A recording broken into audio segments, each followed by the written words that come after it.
All right, next is our monthly presentation. Chuck Vonderhaar and his wife. I'd like to welcome them.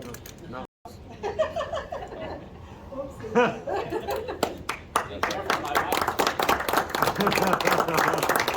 My helper's Michelle. That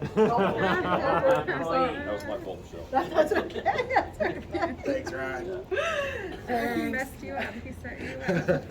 It's all good. It's all All right, good. can you hear me? Might wanna- Okay. Can you hear me? Yeah. Okay, if not, raise your hand, whatever it might be. Same way as we get going, if you have a question, whatever, feel free to stop me with questions. So I'm not ready yet quite to start on the book. I just have a few kind of overview comments, and then we'll get into the book. And I will try to be better this year about reminding you what page we're on. Sometimes I get to talking and forget where we're at. So Michelle's going to help me here with reminding me to let you know what page we're on.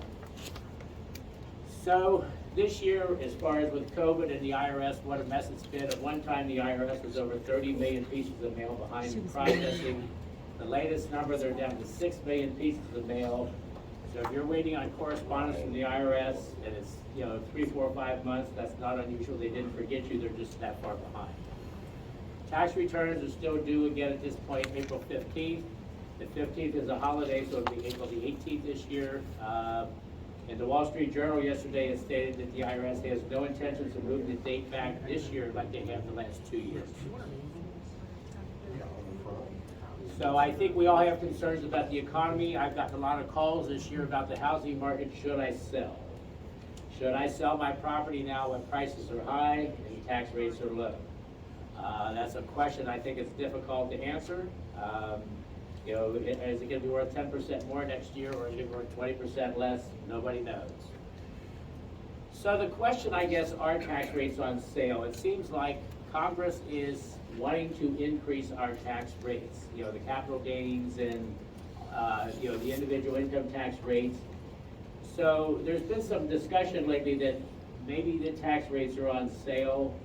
And with that, maybe do you sell? And again, I don't have the answer to that question, but the concern is our tax rate's going to continue to go up. There's been an awful lot of push about Roth conversions. Should you convert your traditional IRA into a Roth? Again, the thinking of all the financial experts and whatever is that the tax rates are on sale. Maybe now is a good time to do a Roth conversion. So I have about 5 or 6 pages in the book talking about pros and cons of traditional IRAs versus Roth IRAs. And unfortunately, there is no easy answer to that very topic. Something I bring up are your assets protected. As real estate investors, do you have your assets protected? Something that I think we all need to stop and think once in a while. Do we have our assets protected?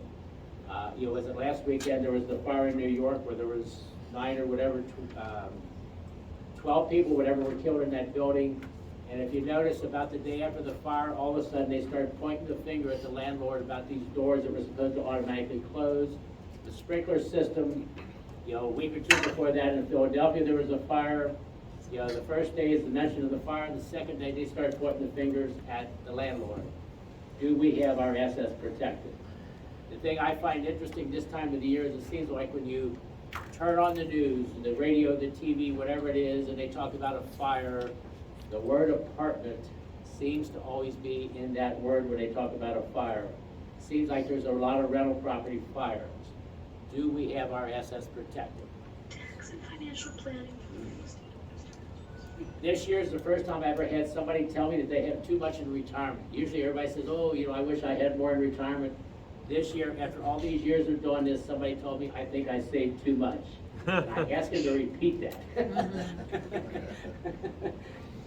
You just have to know this person. The other thing, again, I read about what's hot with the IRS is the mileage log, and what about 1099s? And again, I'll touch on those topics like I do every year to remind you, it's the first of the year, we all think of diet and exercise. We probably should put the mileage log in there and the 1099s in there. The IRS this year issued a $1,400 stimulus. Michelle tells me that she heard that they're thinking about another one. I've not seen anything on it, but they're talking about another stimulus coming. Again, that $1,400 stimulus that you got last spring, has to be reconciled on your tax return this year, the same as the 2 stimuluses you got the year before. Along with that is the child tax credit. If you have children under 17, 18 years old and you get that child tax credit, you need to reconcile that on the tax return this year. Right, not talking about extending the date, yes. So the IRS, or the Congress at one point was pushing to spend $80 million to increase enforcement of the IRS. Now the good news is, A, can they find the people, and B, by the time they find them and train them, will probably be about 4 years down the road. And again, for a long time, that was a hot topic, and then all of a sudden it kind of went by the wayside. So right now, we're in good shape as far as IRS agents. Their staffing is the lowest it's ever been. And as you can tell, if you have try to have any kind of communication with them, it's impossible to get hold of anybody. So fortunately, hopefully they're not gonna bug us. Something that Biden's pushing for is one of the things they're talking about is the step up in basis. So what the step up in basis means is if I bought 100 shares of Procter & Gamble stock for $10,000 30 years ago, my stock is now worth $100,000 and I die today, and I will that stock to my son, and he sells the stock for $100,000, he pays 0 tax. His cost in that is my date-to-death value. So with a step up in basis, if he inherits my rental properties, my P&G stock, my car, whatever it might be, if he sells it the day after I die, he only pays tax on the difference between the appraised value and what he sells it for. That's a pretty sweet deal. So if I got $100,000 worth of stock, $100,000 rental, I die, my son inherits it, he sells it, he pays virtually no tax.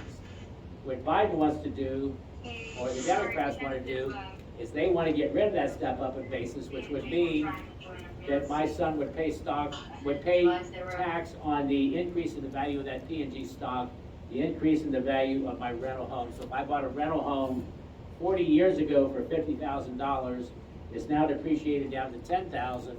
We sell it for $300,000. Upon my death, there's no tax. If the step up in basis would go through where they get rid of that, then whoever inherits my property would pay the tax on the gain. Some people are going to be writing some pretty hefty checks if they get rid of that step up in basis. That's one of the nice estate planning things is, if I've got $1 million worth of stock or $1 million worth of rental property, I die and it goes to my heirs, they pay no tax. The other thing they talked about is getting rid of the 1031 exchange, and the other thing is increasing the capital gains, so none of those things are good for us as real estate investors. I usually start on this book back in about September and October, and I always try to come up with 60 or 70 pages. The book this year is 104 pages, so we got a lot to cover. I'll talk fast like I always do. So in the very beginning of the book, there's a page here that says, don't let a good idea get away, so if you want to take any notes. The next 2 things before you kind of get to the meat of the topic here is the compiling important records and important document location checklist. So these are designed to take an inventory of all the things you have, your credit cards, your bank accounts, all those kinds of things. If you were to become incapacitated tomorrow because somebody picked this up, you kind of step in and carry on your affairs. I know with my wife, she takes care of certain things, I take care of certain things. We need to communicate that, how much is the house payment, when is the house payment due? My wife takes care of the cell phones, I don't know if they're free, what she pays for them. It's not that we can't do it, but we all get into a habit, and once the other person isn't there, it's hard to step in and take over. So I strongly suggest that you take a look at those, maybe for you, for your parents, whatever it might be. Is that something that you can put down in writing so if something happens, somebody can step in? Do they know where you have bank accounts? Do they know where the deeds are to your property? All those kinds of things. So to the book, page 5. So here's another one of the Biden proposals is the net investment tax credit. So the net investment tax credit on page 5 basically says if your income is over the amounts there towards the bottom of the page, so married filing jointly, if your income is over $250,000, and you sell rental property, you have dividends, mutual funds, royalties, those kinds of things, you pay an additional 3.8% in tax. Under the current law, if you're a real estate professional, which is somebody that spends more than half of their working time or more than 750 hours in the real estate business, you are not subject to the net investment income tax. This, along with the step up in basis, is one of the things that Biden wanted to get rid of. Again, not good for the real estate investor. Page 7. Talking about the step up in basis, here's a situation where John's Aunt Sue found out that she was terminally ill and wasn't going to live long, so John decided to gift his Aunt Sue stock with a $5,000 in basis and a fair market value of $200,000, thinking that when Aunt Sue died, he would inherit it. Well, the issue is if you gift somebody and then you inherit it back within a year, you don't get the step up in basis. So when Aunt Sue died and John received the stock back, his basis was still the $5,000, not the $200,000 that he had hoped for. Page 8, 20 and 21 changes. So I mentioned at the beginning about the child credit. If you have dependent children, you may have received money throughout the summer, a couple $100 per child. They sent that money out hoping to help people in poverty, help pay for daycare, things like that for families with children. That amount has to be reconciled on your tax return this year. You should get a notice from the IRS saying, hey, we sent you X number of dollars for the child tax credit this year. That you will need at tax time. If you did not get it, for whatever reason, so maybe if your baby was born this year, you would not have gotten the child tax credit. You will then get it when you file your tax return. Mentioned at the bottom there that you got the $1,400 in stimulus. At the very bottom of the page 8, working parents get a higher child and dependent credit. So they get as much as $4,000 for one child, $8,000 for 2 or more children. That's up substantially from a few years ago. Page 9. Charity, if you don't itemize deductions, you get a $300, or last year you got $300 in charity. This year for a married couple, you could get $600. So you get the first $600 in charity if you do not itemize. Student loan debt forgiveness in 21 through 25 will be tax-free. So if you have any student loans, now is the time to get rid of them. There's no tax on that if the debt is forgiven. The other thing that was made permanent this year is the 7.5% of adjusted gross income for your medical. So again, medical is part of the itemized deductions, but before you get any medical deduction, it has to exceed 7.5% of your income. I think at this point, less than 10% of the people itemize because the standard deduction is now, well, if you get down almost to the bottom of the page, standard deductions for a married couple is $25,100. Single is $12,550. Most people today don't have that much in charity and mortgage interest. Let's see here. On page 10, we talk about changes for Ohio. If you look at the comparison of the tax brackets for 21 and 20, you'll see that the top bracket this year is 3.99%. Last year is 4.79%, so just about every year, Ohio reduces their tax brackets. Under the tax brackets, there's a credit of $250 a year for homeschooling for books and supplies if you homeschool your children. At the bottom of the page, there's a new scholarship donation, and I've never heard anything about this since it came out, but it has to be for low-income students. So again, I thought for sure we see things in the mail, charities and things like that soliciting for this, but I've not seen it. On page 11, the income tax credit for private school tuition. There is a tax credit for private school tuition of $500. If your income is under a certain level, but it's a private school not chartered by the State Board of Education. And again, I'm not familiar with this, but that kind of sounds like an oddball thing that we'll never see. About the middle of the page, the business income tax deduction is still the same of $250,000. So what that means is You and I, as a self-employed or as a real estate investor, your first $250,000 of income is not taxed in Ohio. So if I'm self-employed and I'm a real estate agent and I make $75,000, my rentals make $50,000. I'm a single person, I have $125,000 of income.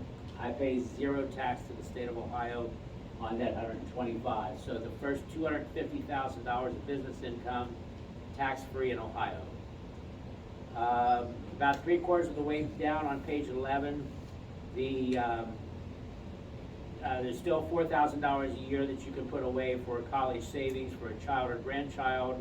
That still remains the same. The homestead exemption changed a little bit at the bottom of the page.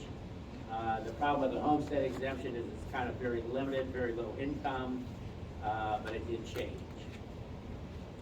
On page 12, the only thing I really want to kind of point out is the Ohio exemption is pretty much the same based on your income.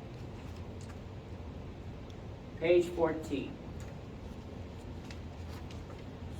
So the thing I want to point out here is a reminder of the due dates of tax returns. So every year we get people come in June and July with a new partnership that we're going to file a tax return. They form the new partnership. They want us to file the tax return. The problem is partnerships are due March 15th. So if you have a new partnership, the extension needs to be filed by March 15th. July 15th, August 15th is too late. If you look at the right column there, there's a $220 per month per partner penalty. So if I've got 2 partners, that's $440 a month. If I'm 6 months behind, that's a pretty hefty penalty. Same way with S corporations, they're also due on March 15th. If you're not going to file in time, you definitely need to file an extension. Keep in mind too that extensions are a time to file, not to pay. So if you're filing an extension on your personal return, if you owe, penalties and interest start the next day. Although the penalties and interest are not that big, we are of the opinion that you're better to file an extension and file an accurate return rather than file it by April the 15th and not take all your deductions. States and cities can also file charge you late filing penalties if you owe money. Page 15. So if we form a partnership, the issue becomes, what about out-of-pocket expenses? So let's say Michelle and I are going to form a partnership, and we're going to buy rental houses, and Michelle's going to have a real estate license, so she's going to go out and find the deals, and she's going to get the real estate commission. So that real estate commission is going to go into our partnership. So, Of course it will. yes, they do. At least for the example. You can Okay. change your mind Yes, later. well, okay. So the problem in partnerships is people typically get into partnerships before they kind of think everything through. And one of the things with partnerships are out-of-pocket expenses. So again, if Michelle and I have a partnership, and she's out wining and dining people, and I'm picking up half the damn tab as the partner, is she going to go to the steakhouse or is she going to go to Burger King? So, the first few aren't so bad, but if she's eating steak, 3 nights a week and I'm paying for half of it, and I'm, out working on the rental, after a while that gets to be a little, things get a little tough. So one thing you can do in your partnership is agree what things are going to be paid for by the partnership and which are not. So we can agree that if Michelle and I go out to dinner for a business dinner, the partnership will pay for it. If she's out without me, then she has to pay for it out of her pocket, so she'll probably start going to Burger King instead of the steakhouse. Yeah. So, what about mileage? So again, if we buy a house, a rental house, and it's right across the street from her house, and I live 20 miles away, so every night I've got to drive 40 miles to and from the property. After a while, the question comes up is, should Michelle be paying half of my mileage since she's my half partner? So the thing you can do is on your tax return is have what they call unreimbursed partnership expenses. So Michelle and I will report the rent, the mortgage, all the normal expenses on our rental, but we're not going to report our mileage and our meals and our out-of-pocket supplies. she's gonna deduct on her return, her portion, I deduct my portion on mine. So if, again, she drives 10,000 miles, I drive 5,000 miles, that's 15,000 miles. If we're a 50-50 partner, we each deduct 7,500 miles. Well, one kind of gets the break, the other kind of gets the short end of the stick. So she reports her mileage, I report mine, is unreimbursed partnership expenses. I get to deduct my fair share, she gets to deduct her fair share. Now, when it comes to that real estate commission that went into the partnership, the IRS says it's okay to issue a 1099. So, as our partnership, we would have our rental income and rental expenses. The partnership would then issue Michelle a 1099 for the real estate commission that she received, that she wouldn't give me half of. So she gets a 1099, she can report the tax on the full amount of the income. So a partner can get a 1099 for something that they do that is kind of specific to them and not to the partnership.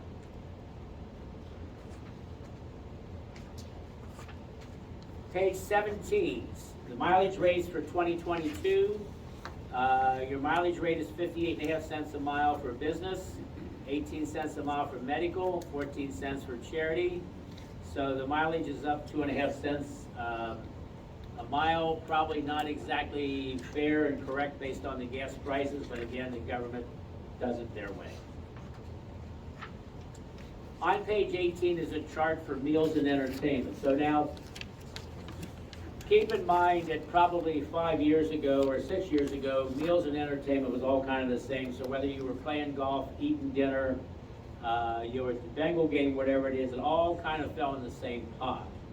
A couple of years ago, Congress came out and said, from now on, there's no entertainment. So if you're going to the Bengal game Sunday or Saturday, you're with somebody you can conduct business, those tickets are not deductible. If you play golf with somebody, hoping to line up some kind of a business deal, that golf is not deductible. You go to the Reds game, that's not deductible, however the meals are. So if we go to page 19, here's some examples of the meals. So what the IRS is saying is a business meal in a restaurant is 100% deductible. So it's not 50% or 80% like it was a couple years ago. It is 100%, but it has to be a restaurant meal. So at the bottom of page 19, rule number 1, let's go to the examples, or go to page 20. On page 20, they describe what is a IRS defined restaurant, and what they're saying is not a restaurant is a grocery store. So, if we go to the store and buy a couple bags of chips and, 12-pack of whatever, that is not a restaurant. The drugstore is not, the convenience store is not, the vending machine is not a restaurant. So again, those have a special deduction compared to a restaurant. On the bottom of page 20, let's run through some of these examples, and I think that'll help you better understand it. Example 1, you are out of town on business and stay at a hotel where you have a kitchen in your room. You go to the grocery store and buy food and beverage to consume while in the hotel room. You can only deduct 50% of that because the grocery store primarily sells prepackaged food or beverages, not for immediate consumption. Example 2 on 21, you are out of town on business and you stay at a hotel for 5 days. You go to Starbucks across the street from the hotel each day to get breakfast and your morning coffee. You can deduct 100% of that because Starbucks prepares and sells food or beverages to retail customers for immediate consumption.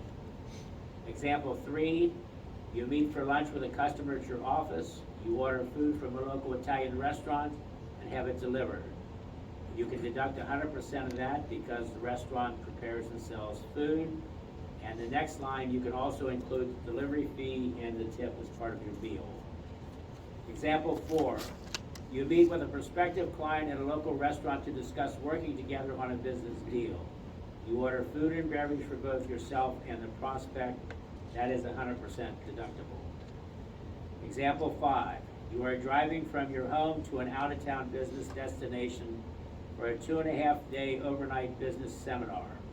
On your way, you stop at a small-town gas station convenience store and buy one of those hot dogs that I thought never sold. I thought they'd been there for a year. And a coffee for lunch. Yes, you can only deduct 50% of that one because the convenience store sells prepackaged food. So I guess the other 50% of that you put towards the medical after you get sick on them things. Example 6, you drive 6 hours away from home for a 2-day overnight business trip. On your way, you stop at McDonald's and buy a hamburger and a coffee for lunch. That is 100% deductible.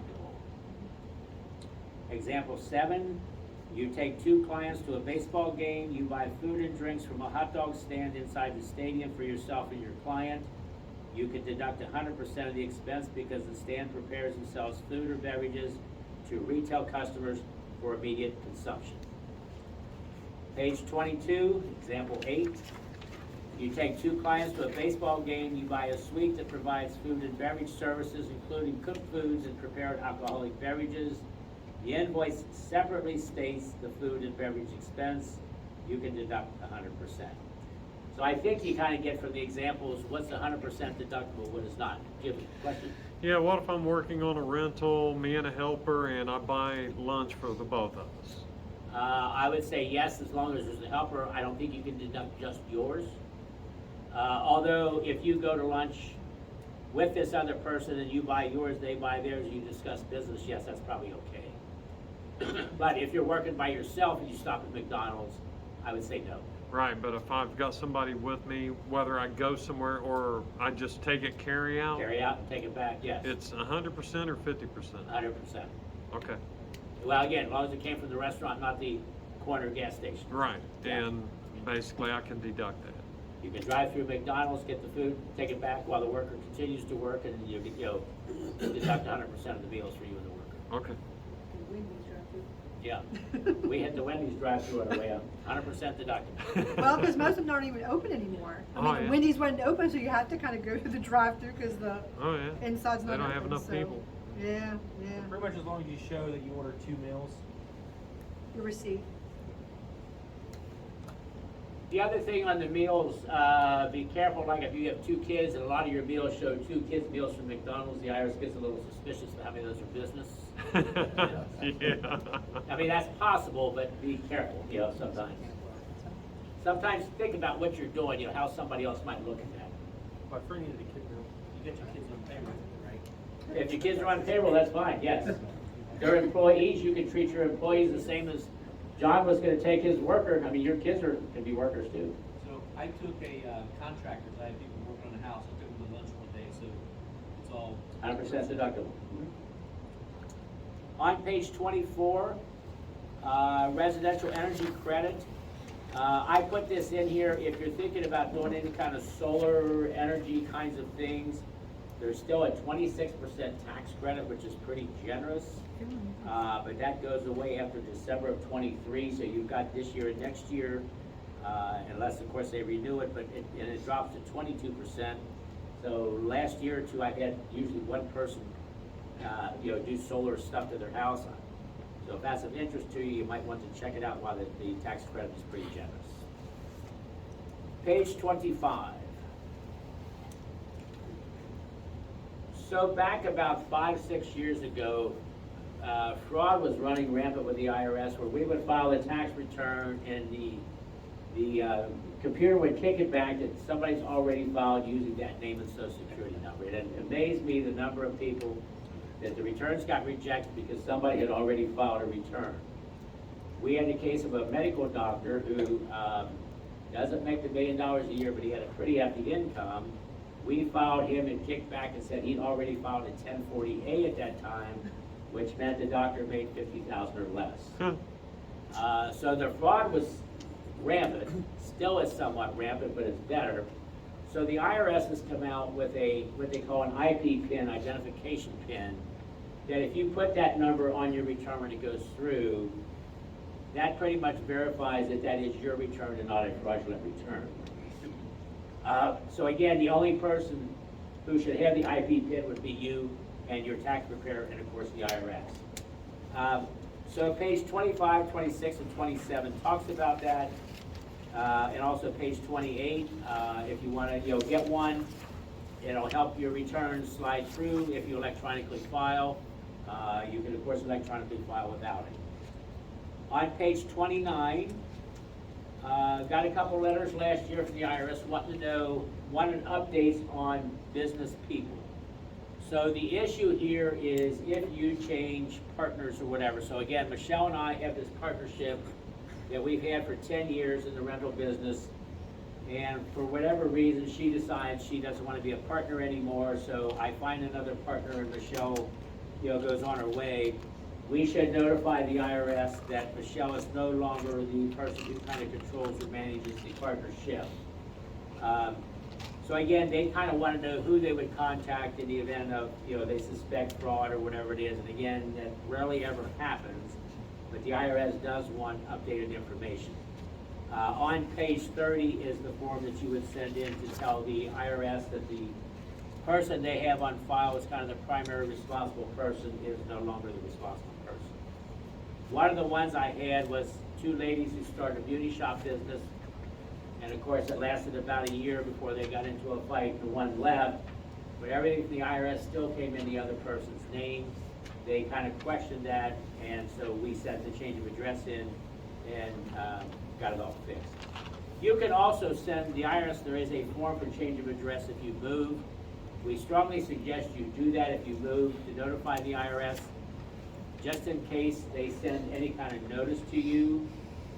It may not get forwarded, so you really need to change your address with the IRS so that they have a current address on file for you. So we have forward refunds. Yes, they will not forward refunds. Any questions so far? Okay, page 31. Steps to close your business. Closing a business, once you get all the other things taken care of tax-wise, is not real difficult. Again, just kind of touching on the highlights. Steps to close your business, you need to file the final tax return. You need to take care of the employees. So if you've got employees, you've got to file all the federal 941 forms. You got to issue W-2s, things like that to the employees. On page 32, of course, you would pay any taxes you owe the IRS. Number 4, you would report payments to the contract worker. So again, you need to issue 1099s to anybody that you paid over $600. Number 5, you would then cancel your federal ID number and close your IRS business account. And number 6, last but not least, you should keep your records for some period of time. So closing a business with the IRS is not real difficult. We file a final return, but the thing of it is I have people sometimes say, well, we closed that a year ago. Well, if you did, we've got to file something and tell the IRS you're out of business. They still think you're in business. We need to let them know. Page 34. I belong to the American Association of Individual Investors.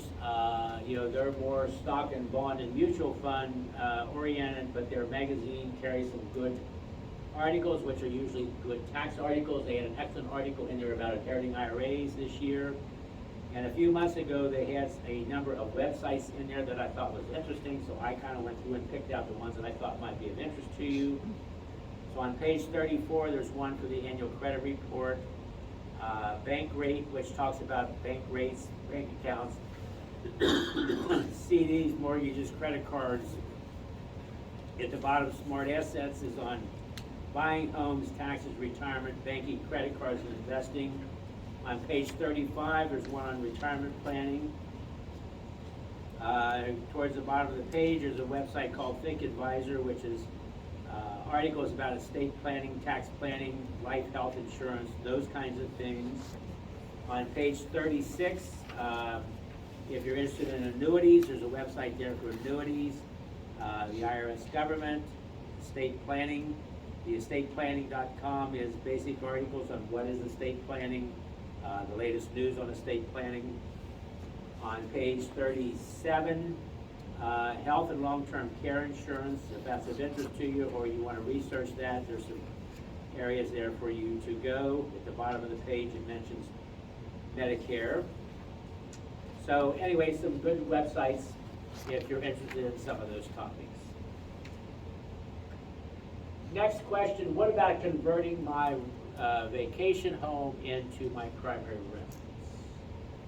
So usually every year I get a call from somebody that says, I have this vacation home in Florida or Norris Lake or whatever, and I'm thinking about moving in there for 2 years and selling it, because isn't it true that if I live there for 2 years, the first $250,000 of gain is tax-free, or if I'm married, the first $500,000 is tax-free? And we bought that house for $100,000 10 years ago, and it's now worth $500,000. And I don't want to pay the tax on the $400,000, so I think I'll move into it. Well, unfortunately, it doesn't exactly work that way.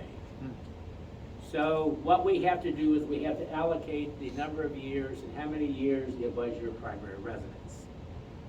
So any gain or any depreciation taken after May 6th of 1997, which is a long time ago, has to be addressed in the sale. The other thing that has to be addressed in the sale is non-qualified use. So I may have owned the house for 10 years, I lived in it the last 2, but before that my son lived in it for 2. That's non-qualified use, so we have to address that issue. So I think the best way to kind of explain this is the example here towards the bottom of page 38. It says on May the 1st of 2010, Jack Berman purchased a vacation home for $250,000. He rented a house periodically and claimed $18,000 in depreciation. He moved into the home and used it as his personal residence on May 1 of 2015. On May 1 of 2021, he sold the home for $375,000. So he did live there for 2 years. He bought it for $250,000, sold it for $375,000. So Jack owned the property for 11 years, of which 6 were qualified use. So the 6 years he lived there was qualified use. So if we go to page 39, we see the sale price of $375,000. He bought it for $250,000, so he has $125,000 of gain. Out of that $125,000 gain, he gets to exclude the 6 years of the 11 years of the gain. So the 6 divided by 11 times 125 is $68,000. The remaining gain of $56,000 is the portion or the time that he did not live there. Plus he took the $18,000 in depreciation, so out of that $375,000, he has a reportable gain of $74,818. So if you're thinking about converting a rental into your primary residence, that is not going to officially fix your, getting out and paying the tax. On page 40, 1099. So as I tend to mention every year, 1099s are a big deal with the IRS. Typically in an audit, one of the first questions is the IRS auditor will say, can I see your 1099s? And if we kind of say we don't have any of them, they know they hit the jackpot. Their second question is, I want to see your mileage log, because they know you probably don't have that. So right now they're 2 for 2. So let's talk about 1099. So in the last couple of years, there's 6 different tax forms where there's 2 boxes that you have to check on the tax return. And the question is, did you make any payments in 2021 that would require you to file Form 1099? The answer is yes or no. If yes, did you or will you file all required Form 1099s?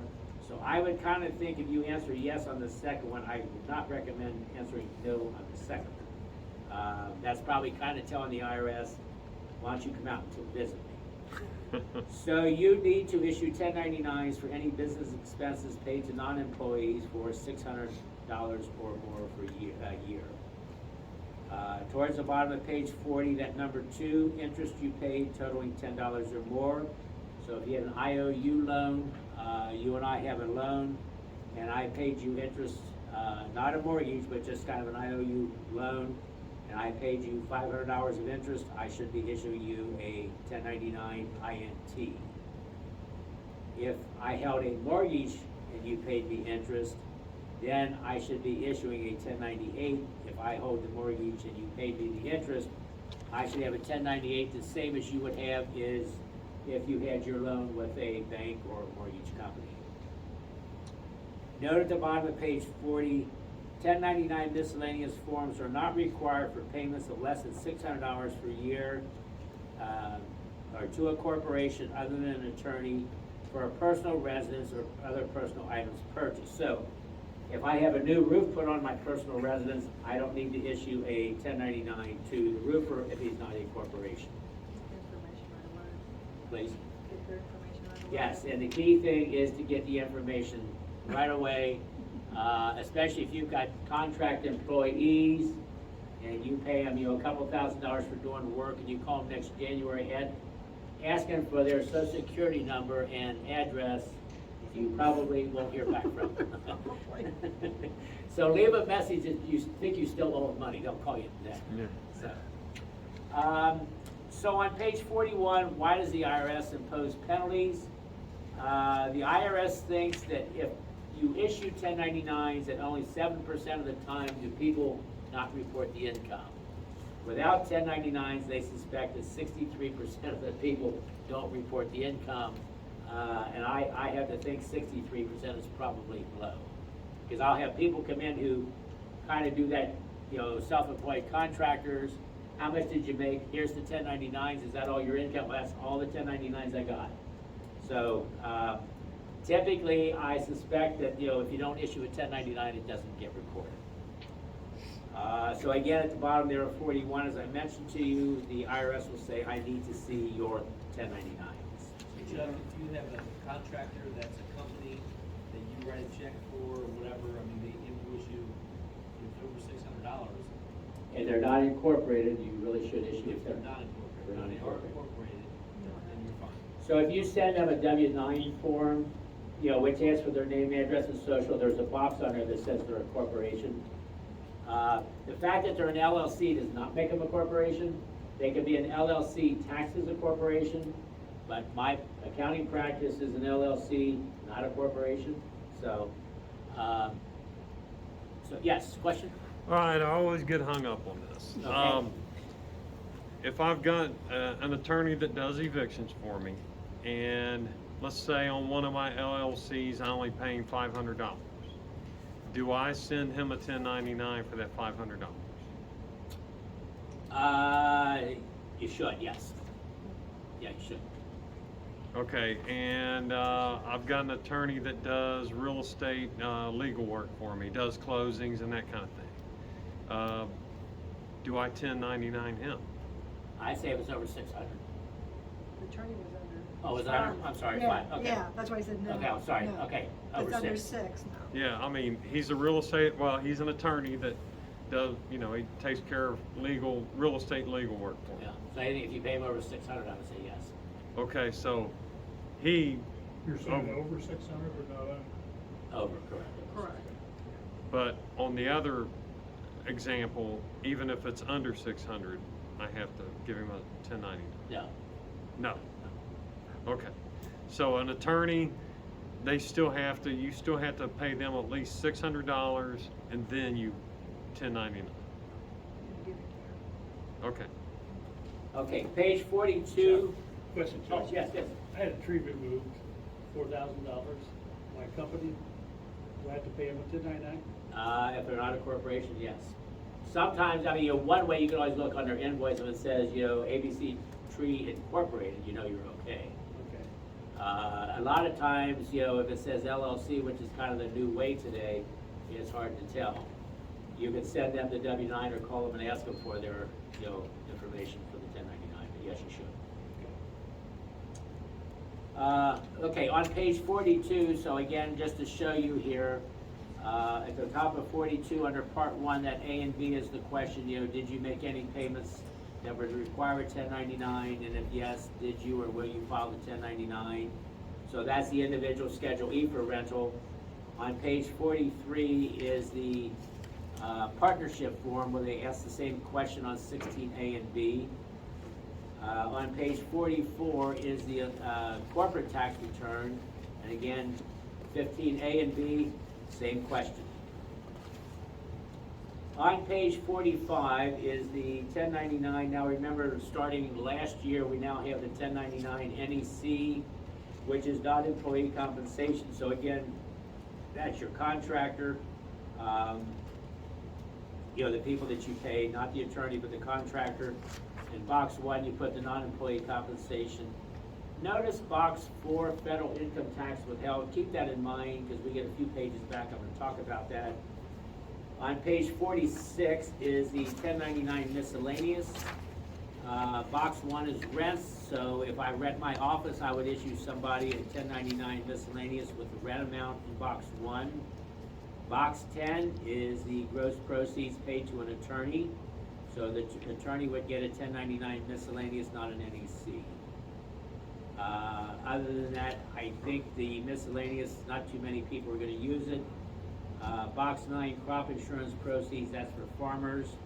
Box 11, fish purchase for resale. I don't know of anybody around here that's in that business.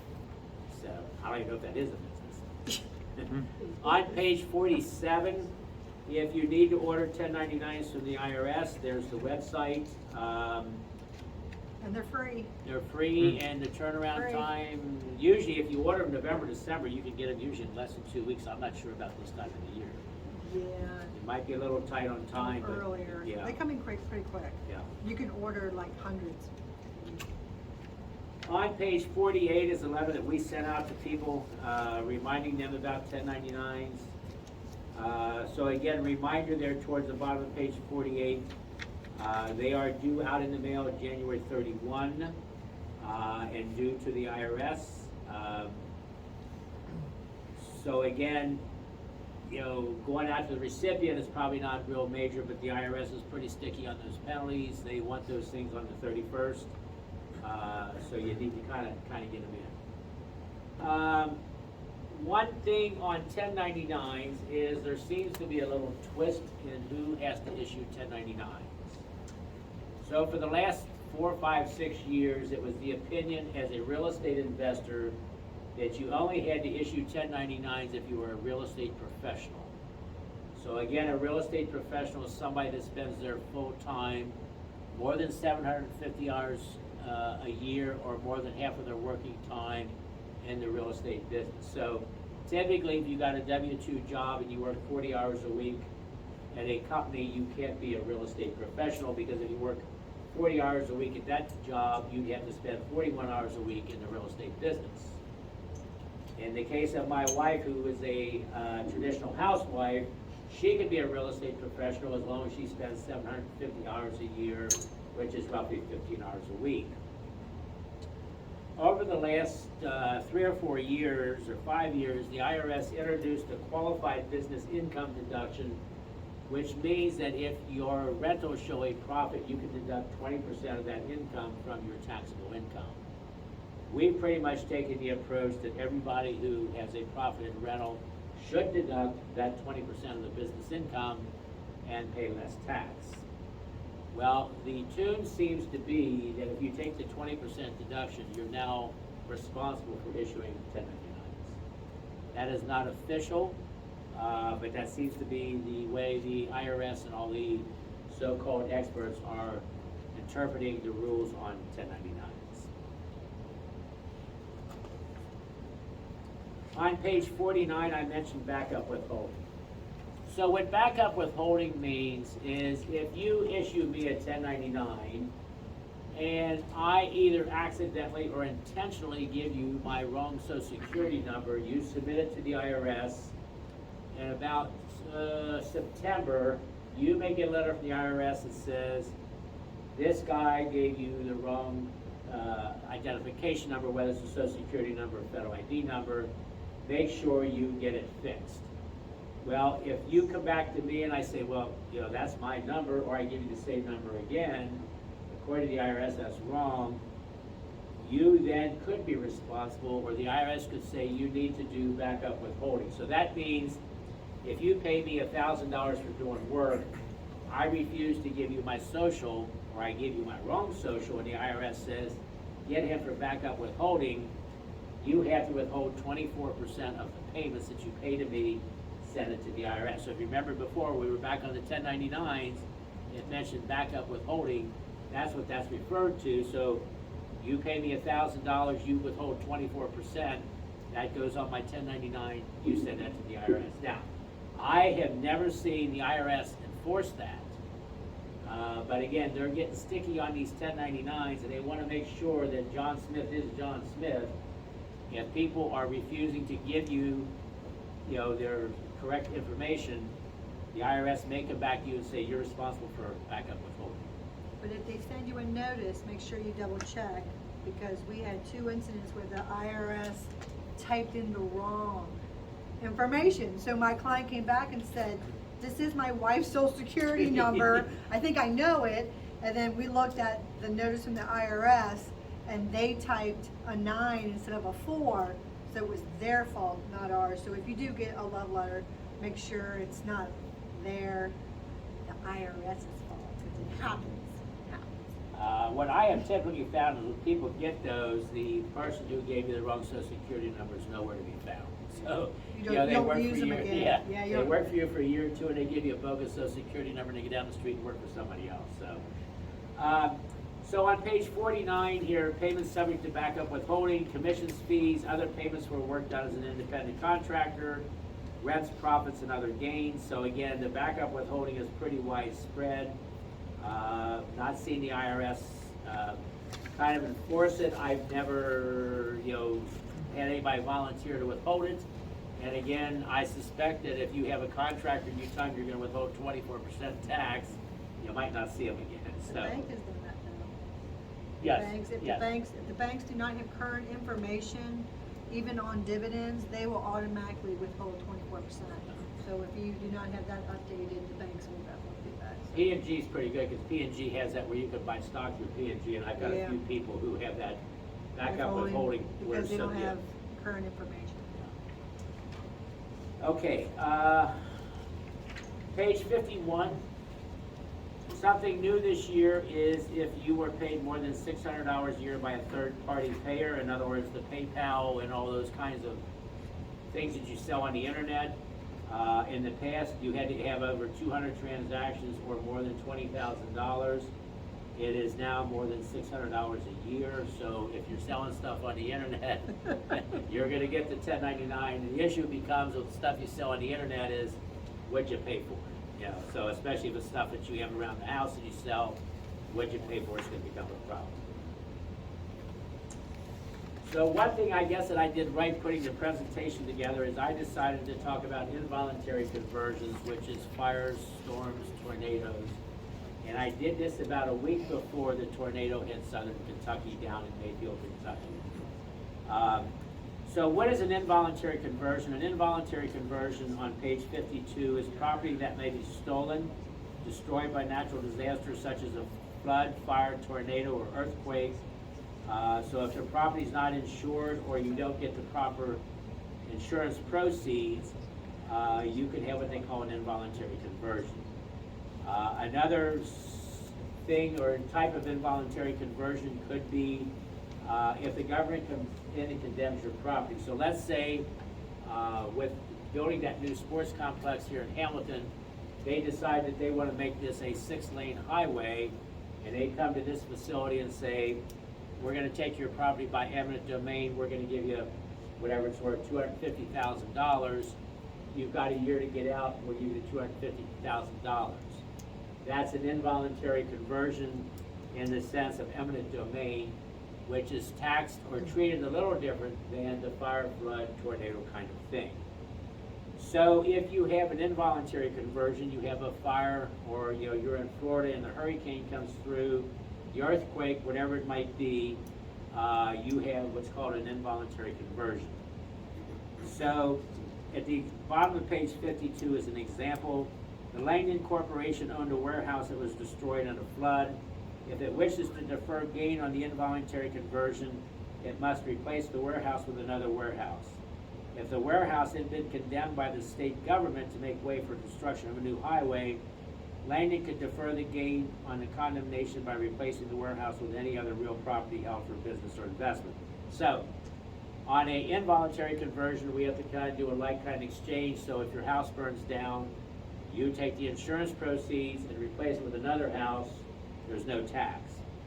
If the government comes in and takes it for eminent domain, then you can really they can replace this building with a piece of land, where in a fire or flood kind of thing, you have to replace it more of a like kind property. On page 53, now here's the other thing, kind of unique with the involuntary conversion. So in this example here, on the top of page 53, this Dalton Corporation had a factory building that had a fire on May 10 of X1. So let's say on May 10 of 2001, they had a factory building with a fire. So the basis of the building was $400,000. It was destroyed. On July 1, the insurance company paid them $500,000 in insurance proceeds, resulting in a $100,000 worth of gain. So with the involuntary conversion, they have 2 full years after the tax year to replace it. So if the fire happened on May 10 of 21, they have the rest of 21, 22, and 23 before it has to be replaced. So you really have 2 full tax years. So if your fire happened today, you'd have almost 3 years to replace that property. With the eminent domain, if the government comes in and condemns it, you get an extra year. So if the government came in today and said they're taking this building because they're putting a 6-lane highway through here, they write them a check today, they have all of this year plus 3 more years to replace the property. So the involuntary conversion is really not a bad deal. And of course, if you don't replace it and spend the money, then you would pay tax. So again, in this case here of the Dalton Corporation, example 153, the insurance company wrote them a check for $500,000 for the fire that destroyed their building. If they go out and spend $500,000 on another building, there is no tax. On page 54, there's another example. This example deals with equipment where a company collected $100,000 of insurance proceeds, and they ended up with a $20,000 gain because they didn't spend it all. So again, I'll kind of leave that there. If you're of interest, you can go back and check it out. Page 55, logbook necessary to claim business miles. So as you know, every year when I come, I have to find a case on the business mileage. Beginning of the year, our New Year's resolutions, and our New Year's resolution typically is not a mileage log.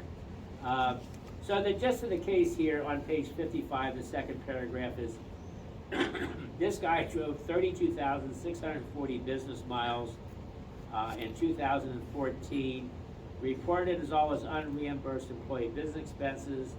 The taxpayer did not keep a log, a calendar, or any record of the various work locations. He was also unable to provide good testimony on any specific locations at which he worked, how often he worked at those locations, or how many miles he drove between those work locations. So if you give the IRS answers like that, you're kind of out of luck. And of course, as you might suspect, that this guy lost his deduction for his 32,000 miles because he didn't have good records, and he couldn't really even explain where he drove. So that's page 55, 56. Page 57, and then after that, how about it's 8 o'clock, we'll take our break. On page 57, again, independent contractor versus employee. I always like to bring this up because there's always the issue is a person an independent contractor, an employee? And the 3 biggest issues deal with the behavior control, financial control, and the relationship with the parties.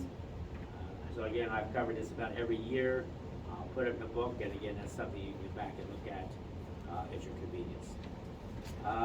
So, how about we'll take a 10-minute break?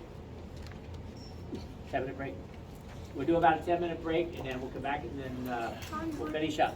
And I'll be happy to answer any questions. I'll be happy to answer any questions at the end if you want to hold on.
Okay, I'm ready to get started if you're ready. What's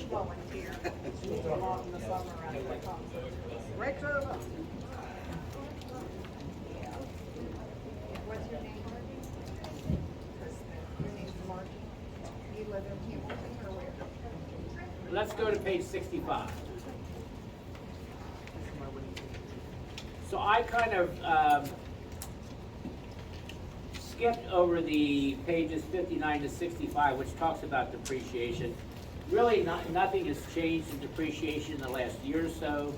But the big thing I want to point out is that we still have the bonus depreciation in the section 179, which basically says, if you go to page 65, we can pretty much write off in year one anything with a life of 20 years or less. So, you know, things like ceiling fans, furniture, carpet, landscaping, shrubbery, all those kinds of things can be depreciated, written off in year one.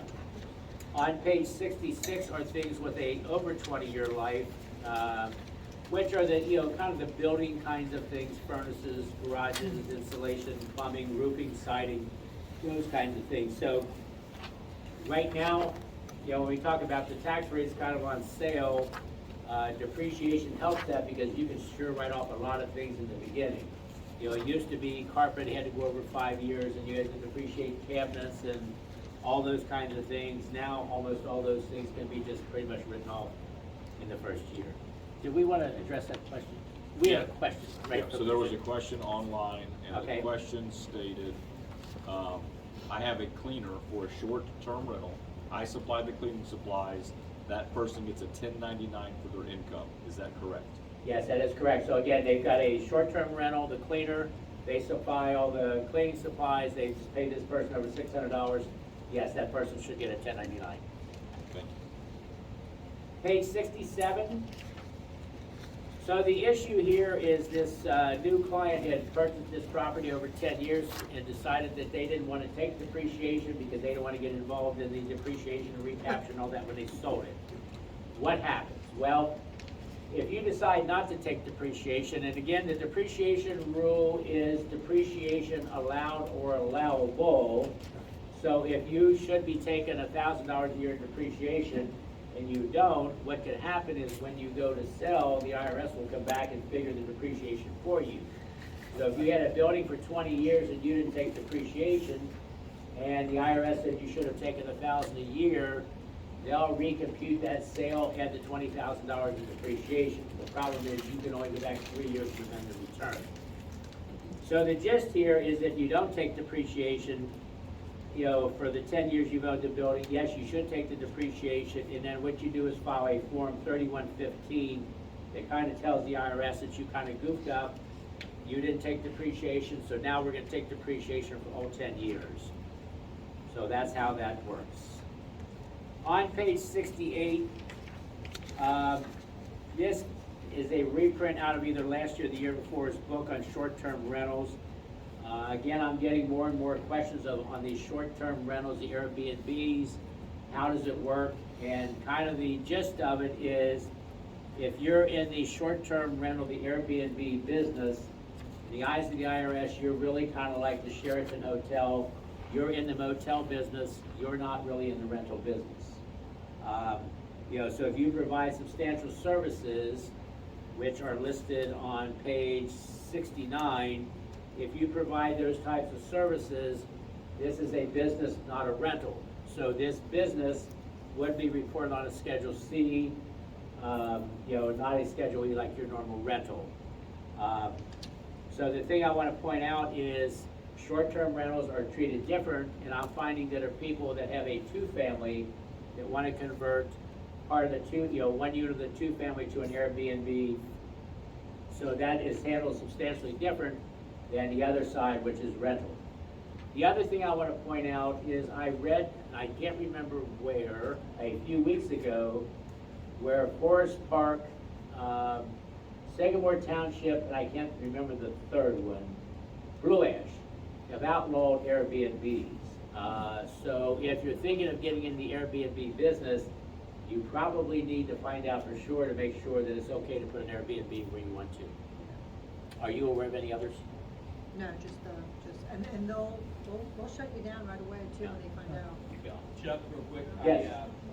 I actually went to, for the city of Hamilton, I went to the Chamber of Commerce and tried to talk to the guy there, but he got back with me, and the planning department in the city of Hamilton, their group is overseeing Airbnbs in the city of Hamilton, and they're all for it.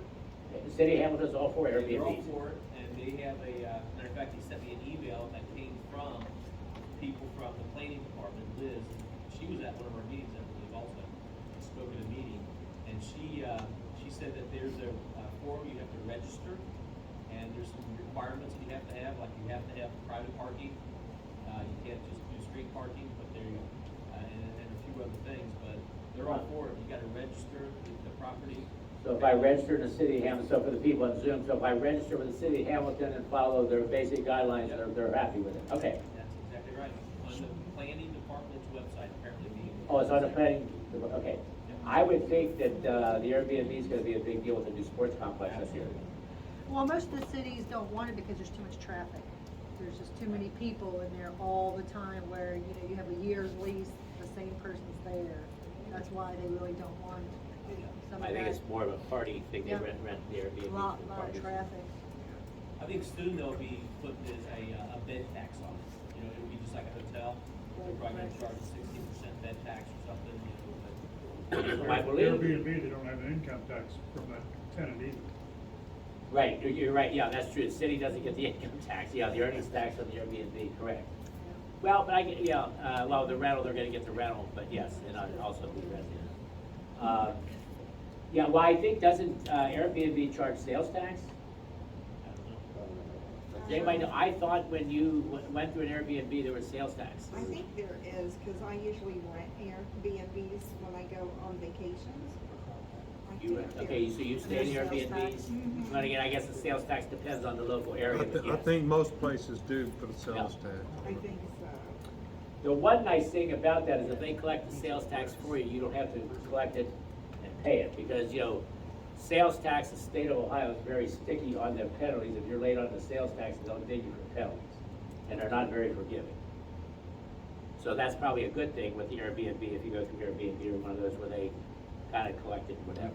But as an owner, you gotta pay all of that, gas and electric and water, and if somebody's not in there, you clean it, and you have to pay for all of that, where rentals you don't, so that could get costly if you don't have somebody in there all the time. But you know, the question I raised to people is, you know, are you gonna be able to make that commitment to, to do the laundry and all those kinds of things? And apparently they're ironing it out, I guess there's services, they're now, kind of providing those kinds of services. So anyway, short-term rentals, again, just kind of want to review that, keep in mind that, if you're, doing short-term rentals, that is a different business than a rental business.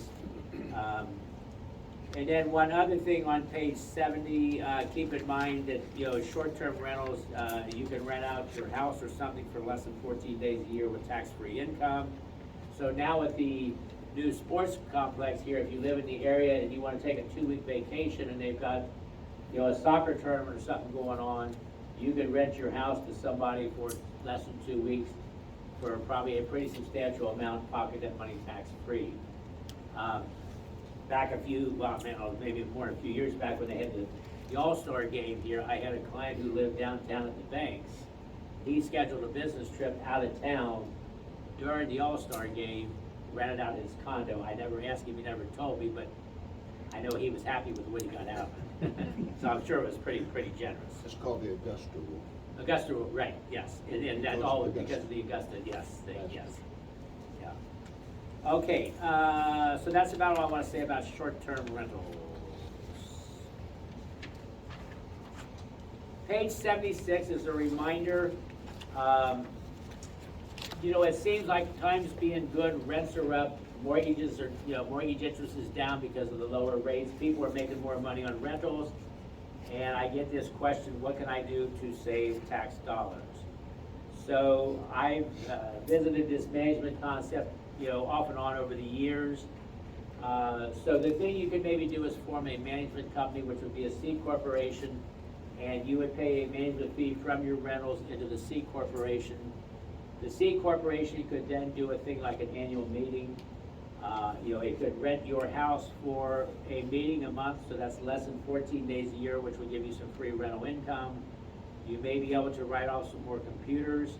You may find it easier to, with financing with a W-2, so if you have a management company that pays you 20 grand a year, the banks like the fact that you got a job and you make $20,000 a year, even though that's really coming from the rentals.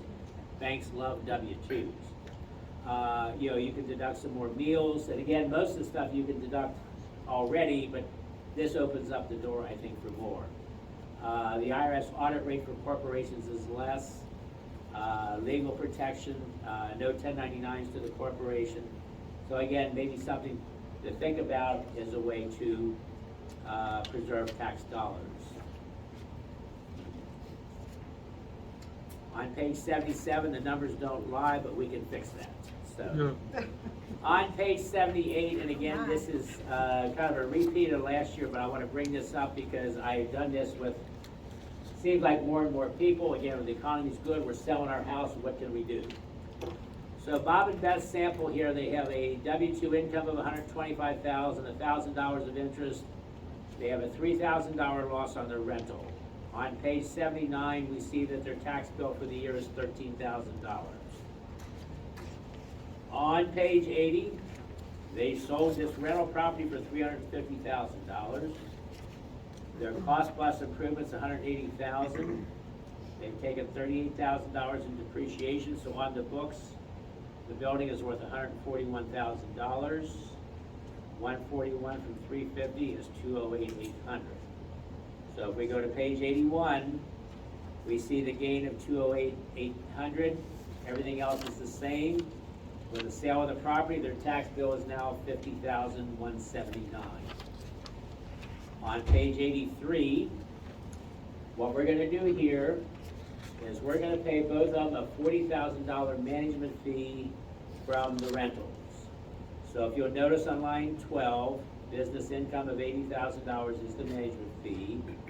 On line 17, the rental loss went from $3,000 to $83,000. So again, we get down to the bottom here, our total income is the same.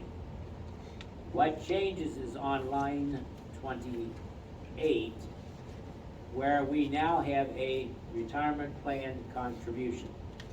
So of that $80,000, $40,000 to Bob, $40,000 to Beth, they're gonna be able to put $67,000 into a retirement plan. So all we did was take $80,000 from this pocket, put it over here, and then put $67,000 in a pension plan. So ultimately, because of some limits and whatever, all they're really doing is taking money from one pocket, putting it in the other. So because of the $80,000 management fee, the $67,000 pension contribution, their tax bill went from $50,179 on page 82 to $38,699 on page 84. So by doing that, they saved $11,480 in tax. That $80,000 is still in their pocket. It just went from one checkbook over to a retirement plan. So by reshuffling that money, they're saving $11,480. Now they have to pay Social Security. They will have to pay tax on it down the road when they take the money out. But it's a way to hopefully bring your tax bill down to save tax dollars in the high tax years. On page 85, we're talking about the solo 401k, which is just the example I went through. And just want to kind of run it through an example here at the bottom of 85. It says you're the sole employee of your company and you receive an annual wage of $125,000. If you open a SEP plan, you can put in $31,250. If you open a solo 401k, you could put in $50,750, which is roughly almost $20,000 more. Now, with the time value of money, if we go to page 86, if you earn 7% a year, and you do that $50,000 a year, you'll accumulate $2,226,000 by the solo 401k. if you do the SEP of 31,250 for 20 years, and it grows at 7%, you'll accumulate $1,281,000 or $944,000 less. So the moral of the story here is, of course, the more you can stash away, the more it'll grow. So something to think about if you're not interested, if you're selling property and you're not so interested in buying other property, or you're not interested in the stock market or whatever it might be, you can do one of these SEPs or solo 401ks to stash away some money. At the bottom of page 86, contributions are discretionary, so you might do it this year, you might not do it next year, you might go back to the following year. So again, when you do the SEP and the solo 401k, it's not like you have to do that every year.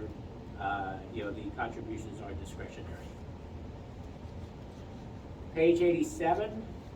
One nice thing about retirement plans is up until the last couple of years, if you wanted to do that solo 401k, that had to be set up by December 31. So if we decided now, today, we wanted to do the solo 401k for last year, up until a couple of years ago, it would have been too bad. You couldn't have done it because we're now into the new year.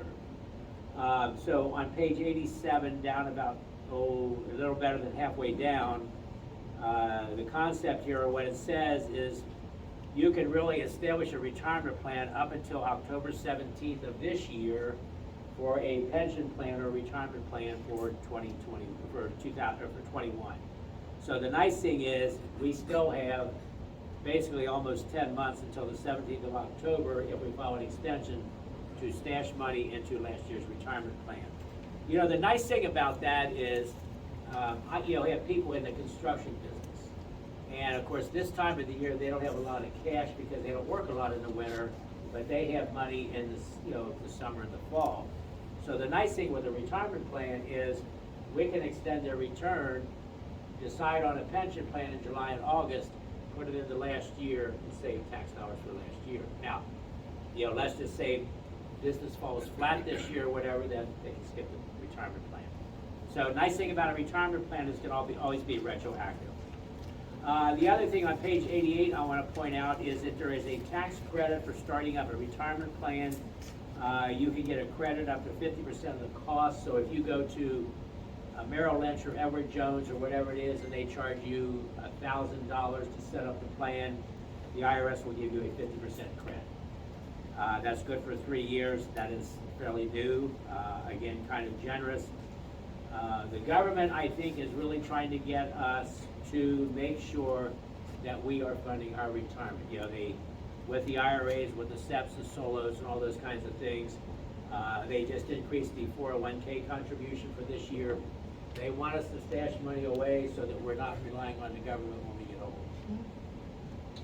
On page 90 are some options on pension plans. So on page 90, if you're a sole proprietor or partner, these are the types of retirement plans you could have.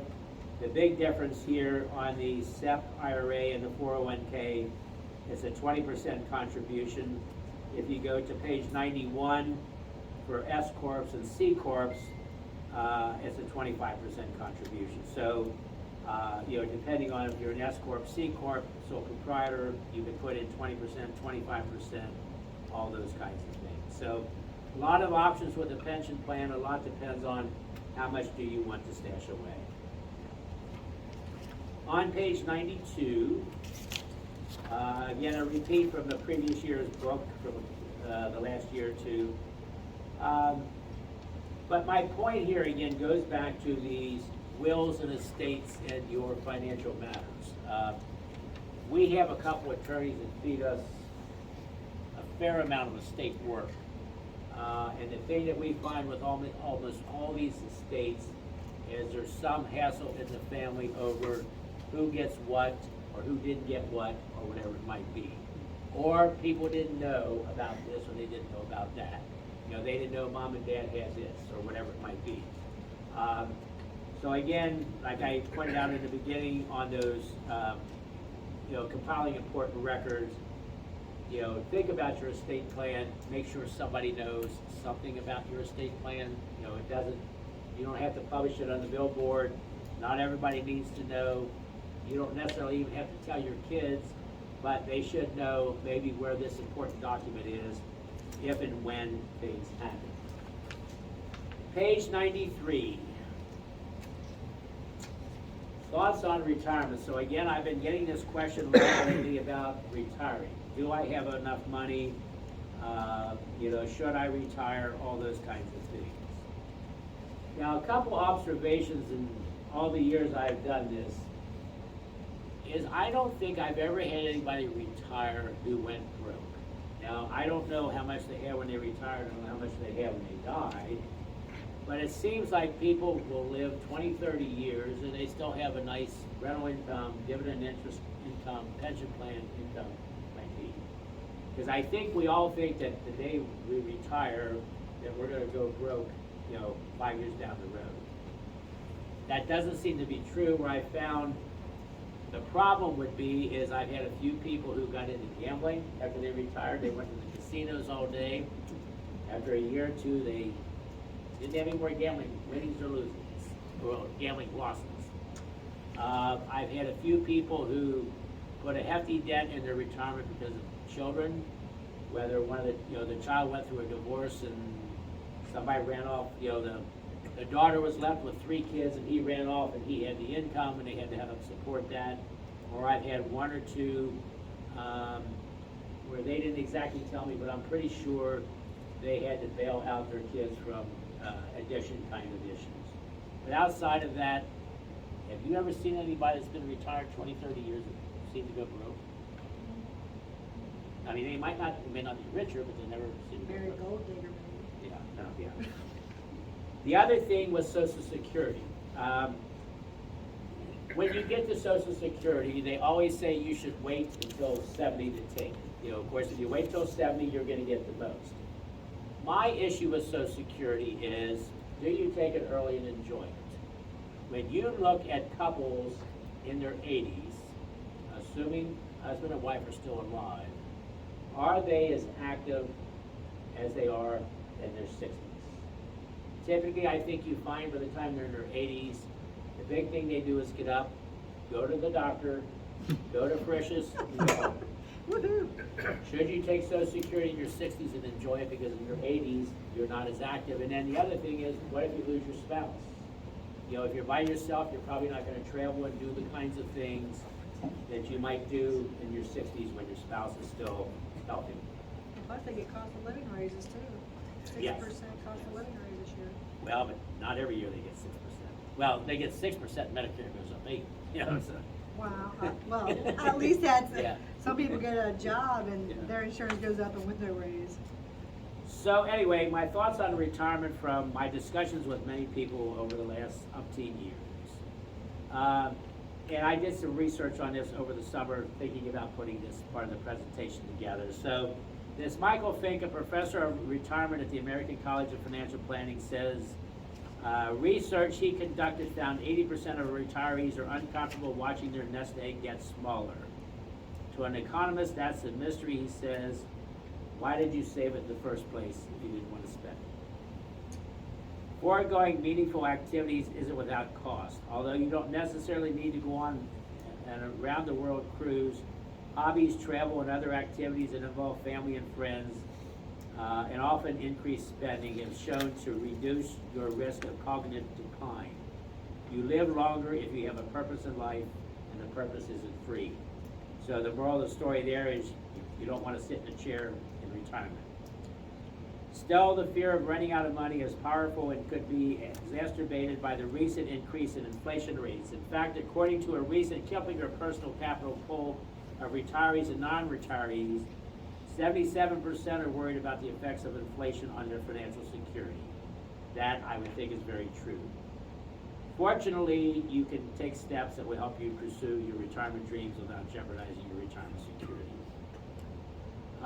Many retirees spend more money in the early years of retirement when they're healthy enough to travel and pursue other activities, and then they cut back in their 70s and 80s. And again, that's the example I used before of couples in their 80s may go to Frisch's for breakfast and to the doctor at home. So how much income will you need? The rule of thumb suggests 70 to 85% to maintain your current lifestyle. So if you're making $100,000 a year, They say 70 to 85%. I kind of think that's high because typically when you work, your Social Security, city tax, and that stuff is almost 8 to 10%. But anyway, that's what the rule of thumb says, 70 to 80%. How much will you get from Social Security? You can go to their website to establish my Social Security account. How much have you accumulated? Do you need a financial advisor? Now, I've read many a times where they say if you have a financial advisor, you will end up with 15% more. Now, that's usually in a financial advisor article or magazine. So Michelle and I are gonna come out with an article that says we can save you more in tax than right. anybody else, you know, kind of a thing. So, I kind of think that's true from what I see, but I don't have proof for that, but the studies claim that a financial advisor will help you make more than you will yourself.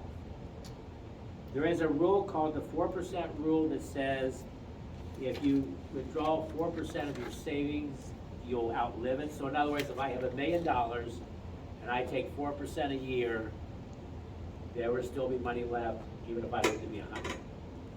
Again, that's assuming that that $1 million that I start out with is gonna grow, you know, that I start out with $1 million and next year it's worth 600,000.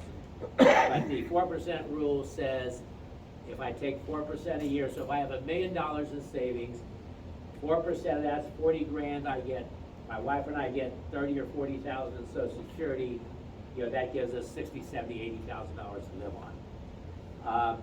Now, they're saying that the 4% rule may need to be adjusted. So for a number of years, the financial people always talked about the 4% rule. Now they're kind of rethinking that maybe it needs to be 3 1/4, something like that. But that 4% rule has been around for a long time. Something else to think about at age 72, you have to start to require distributions.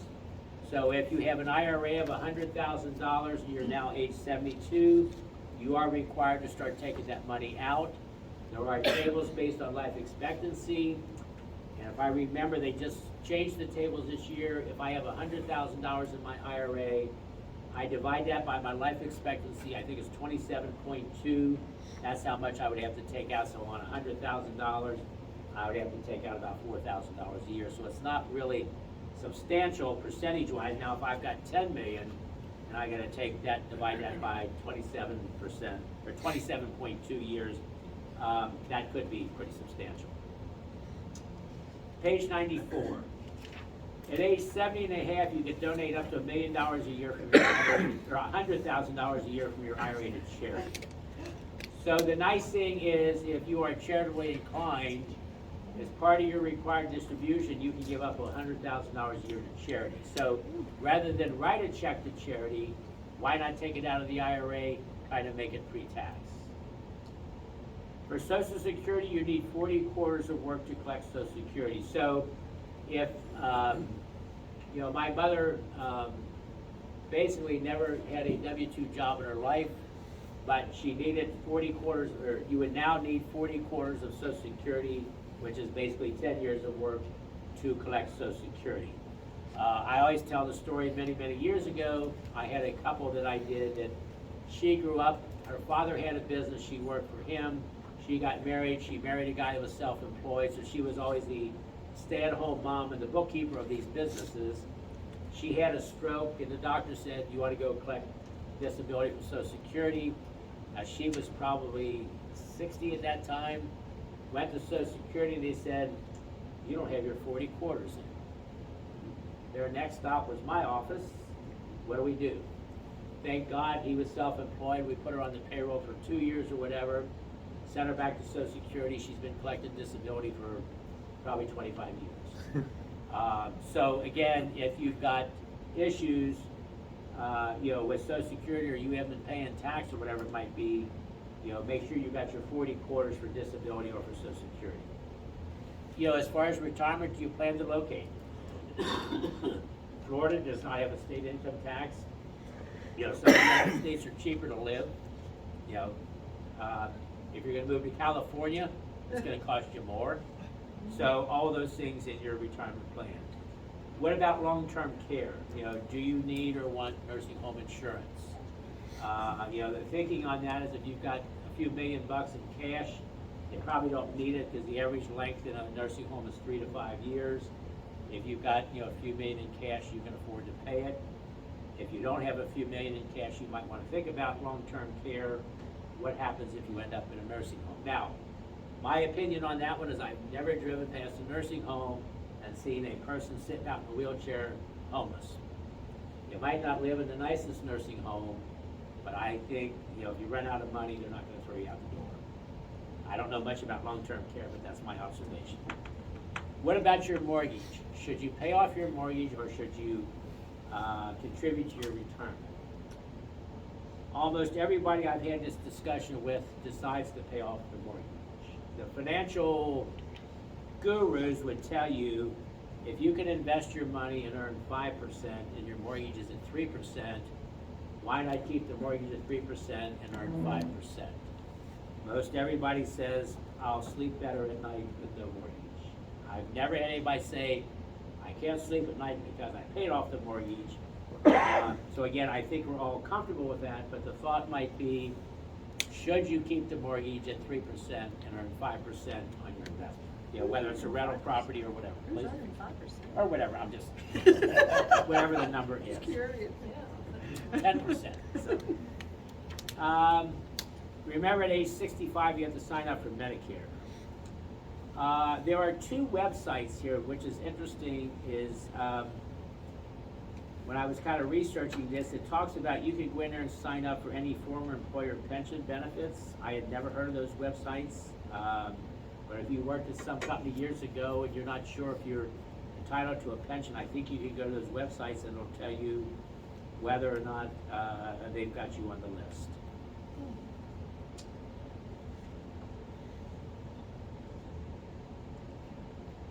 So this next one, a reader recently asked, and I think this might have been one of my kids. A reader recently asked a New York Times advice columnist, would it be okay to ask my parents for an advance on the money they will be leaving me since I'd like to enjoy it now? The Times writer responded, here's the thing about your parents' money, it's theirs. The IRS also likes to say it's theirs. If you notice the IRS spells the word theirs. IRA distribution. So again, as I mentioned earlier, at the age of 72, it was 70 and a half, it's now 72. If you have money in a 401k or an IRA, you are required to start taking that money out. Those are some of the most complicated rules. What table you use, all those kinds of things. And when you pass away, it even gets trickier. Very difficult rules, but again, something to think about. So if I retire at 66 and I live on Social Security and savings, and then all of a sudden at 72 I have to start drawing $50,000 or $75,000 out of my IRA, should I draw some of that out ahead of time to kind of spread it out? So in other words, I go from nothing to taking a bunch of money out of the IRA. Should I take some out and spread it out? On the back 9, the final holes we're holding onto the assets you build up becomes the biggest challenge of all. Remember, where taxes are concerned is what you keep that counts. The other thing, beneficiaries. Have you checked all your beneficiaries, whether it's life insurance, IRAs, whatever it might be, bank accounts? What happens if? Michelle was just telling me on the way up here, she has somebody that, who was it that died? Her brother, her husband? No, her husband died in Her husband died. October, and he had everything was joint, but he had one savings account that was just his name only. She wasn't on it, no beneficiaries. So then she called the bank and said, I want my money, and they sent her probate paperwork. So now she's got to go to an attorney that's probably going to charge her $500 to get the money that was her husband's. They never really thought about it because they had other accounts. He's had this account a long time ago. There was like $25,000 in there. But now she's going to have to go. I mean, it's going to have to go through probate because there's no beneficiary. She's not on it, but she's entitled to it. They've been together forever. So it's just real important that make sure your beneficiaries are in place, or at least Good thing she had a will. Yeah, but she's got, If he didn't have the will, he couldn't have probate. So anyway, think Yeah. about, beneficiaries, I know I've probably told this story before. I had a client a couple years ago get killed on a motorcycle. The beneficiary of the life insurance was the ex-wife. The current wife probably was not overly fond of that. What about, you have deceased children, or what if you have, again, there's all kinds of things that can happen or could happen in all families. A lot of families have issues, so again, think about those things. On page 95, I don't have enough time to go from start to finish, but there's a lot of thoughts in here on pros and cons on whether you should have a Roth IRA or a traditional IRA. And again, a lot of the things I've been reading here lately in the financial magazines are saying that because the tax rates they think are cheapest now than they will be in a couple of years, now may be the time to do a Roth conversion. Now again, if you're in your prime earning years, that might not be a good thing to do. But if you have a down year, maybe think about doing a Roth conversion. The thinking is, if I'm in a 20% bracket now and I'm going to be in a 20% bracket when I retire, why not pay the 20% now, let it grow tax-free until I retire? I think, I don't think there's a right or wrong answer. Everybody's situation is different. The biggest thing with this Roth conversion is if you do a Roth conversion, is you're supposed to pay the tax out of your pocket. So if I convert $50,000 from my traditional IRA to my Roth, and the tax bill is $10,000, I've got to come up with the $10,000. For a lot of people, that usually ends the discussion right there because they don't have the $10,000 to pay it. If I convert, the IRA and I take money out of there, I could be subject to a 10% penalty if I'm under age 59 and a half. So anyway, I went through trying to find the good and bad about regular IRAs, Roth IRAs, so I'm going to let you look at that if that's of interest to you. On page 100, this talks about again, retirement planning in 21, taking money out at the age of 72, those kinds of things. And then there's some interesting examples in here about, somebody, they died and they left, like one of them in here is, the woman was like 80 years old and she left a bunch of money to her 20-year-old husband or something like that. How does that work? Lord. How does that work for your IRA contributions? That's crazy. Yeah, here it is on page 101, example 4. Barbara passes away in 2021 at the age of 85, leaving $3 million traditional IRA to her 25-year-old husband, Richard. As a surviving spouse, he can roll over the inherited IRA and is not required to take the R&D until he reaches 72. So, wow, that thing could grow for a long time. So, on page 102 is kind of a chart of these. So what happens when you die with an IRA? So typically, you've got 10 years to get it out of there. So if I die with $100,000 in my IRA, my 2 sons inherit my IRA, $50,000 each. They've got to get the money out in 10 years. They can take it all out in year 1. They can take it out same amount over 10 years, or they can wait till the 10th year and take it all out. The nice thing about a Roth IRA, you generally would want to leave that grow for 10 years because it would grow, you'd have more tax-free money. Traditional IRA, again, would depend on when my kids inherit it, whether they're in their prime years, maybe they would be unemployed, not working, but they've got 10 years to get it out. Sometimes when kids inherit their parents' money, they're in their prime earning years, so that hurts a little bit. On page 103 is an article I read a couple months ago regarding Roth conversion, so again, another pro and con for that. That completes 104 pages. We're at about 10 till. I'll be happy to take any questions. If there's something you want to ask one-on-one, I'm no big hurry to get out of here. I will be out of the office tomorrow. If you think of something tomorrow, you can always email me, leave me a message, and I'll get back to you on Monday. I thank you again for God, I don't know if this is, I was thinking about this. My oldest son's going to be 31 in February, and he was about yay high. He used to come with me, so this has got to be at least about 25 years I've been doing this. So I thank you. I appreciate inviting me back, and If all is well, hopefully we'll do it again next year, and who knows what we'll talk about next year, some of the same stuff, probably some new stuff. Congress always keeps us on its toes, so. Do we have, the split the pot? Okay, yes, question? Question, when you were talking about moving, relocating in retirement, and you say California, if you cross the border and live in Mexico, and can you, what's the tax? So the question is if you retire, move to California, but live in Mexico, I am not real sure. If you're still a citizen, you still have to file, pay off tax based on your worldwide income. But, I mean, if you live in Mexico, I guess you would pay, I think you would pay Mexico first and then the United States second. So. Any other questions? All right, should we do the door prize and then let everybody get out of here? Or the split the pot? Who did not check in with the when they came in? Hand that back to him. I'm sorry, I'm looking now. Thank you. Also, if you know anybody that might be interested in the book, if you want an extra one, you're welcome to take them. I've got a few left if anybody, they think of somebody that they think might be interested in it. So our split the pot was $77. I want to thank everybody for the money. Less than The, 600, half- they're 1099. the half that we keep for the organization goes to our legal fund, and the other goes to a winner, and Chuck, you can even pull your own number. if you Yep, want. I don't have, Michelle has it. I got it. What's your number, Michelle, so I know which one to pull I out? don't know, which one you want? All right, 341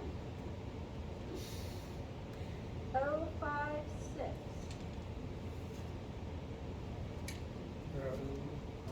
Bernie's got it? All right. Yay! All right, Bernie gets $39. Thank you, sir. That arm wasn't big enough, what the heck? All right, thank you, everybody. All right, great, thank you.